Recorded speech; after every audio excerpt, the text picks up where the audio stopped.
There's a new study in the journal Geophysical Researcher.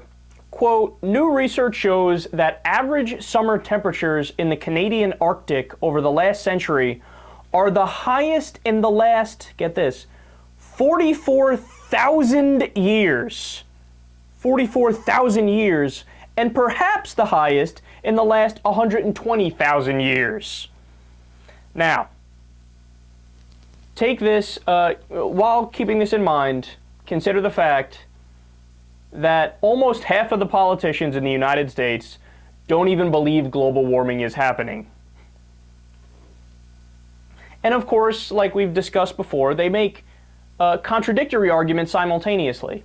The global warming deniers will say, no, there's no change in the temperature whatsoever. And then they will say, no, global cooling is happening. It's actually getting cooler. And then they'll say, no, it's global warming is happening, but it's actually a good thing. One article, what was it, in the Wall Street Journal op-ed page, it was comical. It was like, thank God for carbon dioxide or something. And it's like, it leads to more plant life, and it's wonderful. And I've actually read articles where they make all three of those points in the same article.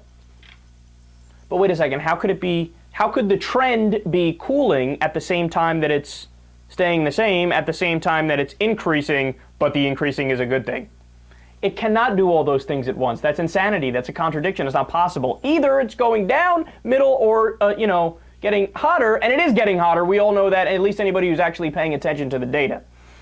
And by the way, if you are skeptical as to how bad the situation really is, keep this in mind. There are methane deposits at the bottom of the ocean. Most of global warming actually warms up the ocean. It's not even just the air. The oceans actually warm up more. Once you hit a certain threshold, I believe it's about 6 degrees, and it hits that point, the methane at the bottom of the ocean will actually turn into a gas form, and then that gets released up through the ocean and then out into the atmosphere. If you think carbon dioxide is a greenhouse gas and it heats the environment, wait until you see what methane can do. See, then you've actually triggered an extinction event, and you're in a hell of a lot of trouble. And by the way, the current projections are that by the year 2100, we're getting close to the level where the methane is actually going to turn into a gas form, and the jig is up at that point. You can basically say goodbye to humanity as we know it. And of course, it takes an extended period of time, but that's when an extinction event is. It's not like in the movies where an asteroid hits and that's it. Everybody's dead automatically.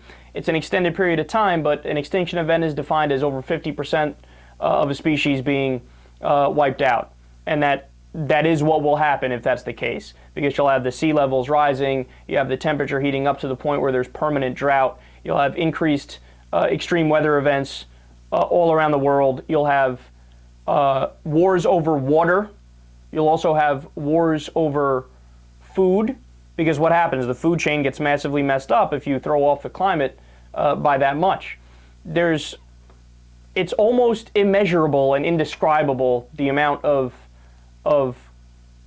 horrendous events that can happen if you hit that point, and we are well on our way there.